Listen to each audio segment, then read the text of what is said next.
So let's discuss with a couple of experts on authoritarianism. Yale University history professor Timothy Snyder. He is the author of a new book on freedom, also the author of On Tyranny. And NYU history professor Ruth Ben-Ghiat. She is the author of Strongmen, Mussolini to the Present. It's always great to talk with both of you, our wealths of knowledge on this issue. Timothy, you've been sounding the alarm on Trump and fascism for years now. So what's your reaction to this now entering the discourse just a couple of weeks before the election and a sitting vice president now calling Trump a fascist? Well, I think more important than who said it first or why is just the basic reality that it would be very bad if someone who is a fascist were elected president of the United States. It's sobering to think that someone who is against the basic norms of the rule of law could be ruling this country. And what hits me more than the timing, which I think is unfortunate, it's way too late, is another kind of timing that if we go this way, if we allow this person to come back to power, it's going to be the children and the grandchildren who are going to be asking, why did we do this thing? That's the timing issue, which has got me by the throat. I assume that the Democrats have reasons why they're talking about it now. That's not my job. But as a historian, what strikes me is that we're on the cusp of a decision which is going to matter for decades to come. And it is the gravity of this issue, which is why we're having this broader discussion today. Ruth, we are now hearing from a handful of Trump's top former military insiders raising the alarm bells. The vice president described it as a 911 call to the country. But when the word fascism is evoked, there's this instinct to say it's alarmist or an exaggeration or what some call Trump derangement syndrome. What do you say to that? I think it's really important that these leaders, and especially these generals who do not often speak out on political issues, and you could see that General Kelly was choosing his words carefully, but we have to listen to why they're saying this at this time. They believe there's a grave emergency, and there's enough evidence. That's why Trump is in my book, Strongmen. There's enough evidence that Trump has no interest in democracy. He imitates and praises dictators only, and he would like to, impose an authoritarian model of governance on America, which includes politicizing the military, having the military, become loyal to him and thus lose its professionalism, and consider anyone who's not for him as an enemy of the state, an enemy of the people. And so what we know from fascism is that they may start by targeting one group, but many other groups are targeted. When the Nazis built Dachau in 1933 as a camp because they were running out of space in their prisons, they didn't put Jews in there first. They put the political opposition, liberals, leftists, then Jehovah's Witnesses and LGBTQ people, and after that, Jews. So this is why it's very important. Every American should not think that they won't be touched by this, because they will be touched by this. I want to highlight just some of the disturbing things Trump has said, much of it in just the last few weeks. He said January 6th was a day of love. He called Democrats the enemy within. He said political opponents could be handled by the military. He threatened to strip CBS and ABC of their broadcast licenses. He has suggested one violent day would end petty theft. And speaking of undocumented immigrants, he said, quote, getting them out will be a bloody story. Again, that's just some of what we've heard.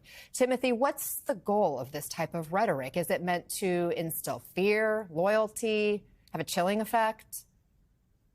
It's a suggestion of a completely different kind of system, as Ruth is saying. It's not that Trump is some kind of failed Democrat or that he has personality weaknesses. It's that he's describing a completely different kind of political order to which we could all be exposed and under which we could all have to live. I mean, fascism, I try to define fascism as might over right, conspiracy over reality, fiction over fact, pain over law, blood over love, doom over hope. What Trump is proposing is a politics of us against them, where the government doesn't do anything except instill in us the idea that we have enemies inside our own people, and in which we then learn to substitute expecting good things from government. We get rid of that, and instead we replace it with being provoked, with denouncing other people in our country. So, but the most disturbing thing for me, I have to say, among all those quotations, all the things he said, is the Hitler's general bit, because Trump understands things about fascism, whether we choose to use the word or not. He understands that when Hitler was able to take an oath of personal loyalty from his generals and officers, that changed the entire system. It meant that the people with the guns were no longer under the rule of law, which meant that nobody was under the rule of law. And it was at that moment when the generals swore an oath directly to Hitler rather than to the Constitution, that Hitler became the Führer, that he became this person above law, above government, who could do whatever he wanted. When Trump says he wants Hitler's generals, we have to remember it's Trump making comparison between himself and Hitler, with Hitler being positive, and it's Trump describing a different kind of order, an order in which there wouldn't be law for anyone, and in which crimes would not be punishable so long as they were a result of an order by the president. So in this rhetoric, Trump is not trying to scare us. He's not trying to, I mean, the fundamental thing that he's doing is he's describing the way that politics can look. And we have to give the man credit. He understands how fascism works, and he's describing it for us and giving us a choice. And that's why this moment, as Ruth says, is such a serious one. Ruth, NPR poured through Trump's public remarks since 2022, and they found that he made more than 100 threats to punish or to prosecute his opponents. I mean, you often hear from his supporters and his allies. They argue, oh, he doesn't mean it. You can't take him literally. He won't actually do these things. That's what we hear from his supporters. Your response? So in doing a book that goes over 100 years, you see certain patterns. And one pattern is sadly that every time a nation is confronted with this kind of threat, they have the "it can't happen here" thing.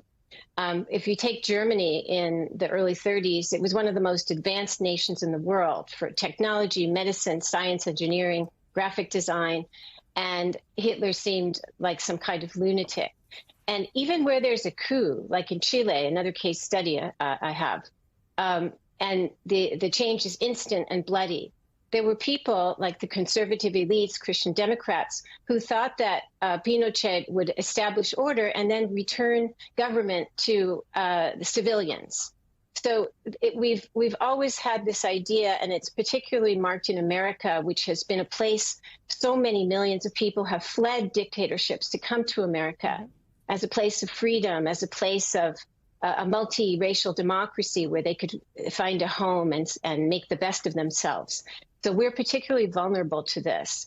And so that's why, Tim and I and others are trying to sound the alarm that it can happen anywhere. It always is a little different, but as Tim says, what is being unfolded by Trump himself is an authoritarian playbook that would draw on the tragedies and the repression of the past. Tim, on the comments that Trump keeps repeating about the enemy within, he's been asked about it time and again in the last week and a half or so, and he is doubling, tripling, quadrupling down on it, not trying to clarify. So he means what he says. NBC spoke to some of his supporters in Arizona this past week, and they took that line and they ran with it. Watch. So recently, Trump has been saying in some of his rallies, he's been calling Democrats the enemy from within. Do you agree with that sort of I did. Why? I think they are bound and determined to destroy our country and make us like Venezuela. Yeah, I think it's the communists started it. But yes, I mean, it's been slowly tearing everything down.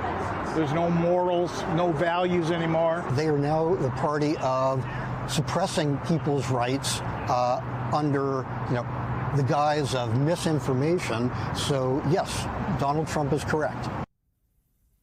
What is your reaction to hearing that now from these voters? Well, again, this is, to cite Jason Stanley's book, this is how fascism works. If you can replace a political language, which is about citizens and their interests and the things we have in common and compromise and peace, with the language of enemies and us and them, then you are changing the political system. Trump, with his rhetoric, and with the way his rhetoric works, and thanks to his charisma, is able to change the way people are oriented. So no longer are we together trying to make a better government, but instead we are turned against one another. And this is the fundamental shift, and Trump is good at it, and Vance is also good at it, distracting us from what government is supposed to do, which was represent us, and transforming government instead into a source of messages about who the enemy is.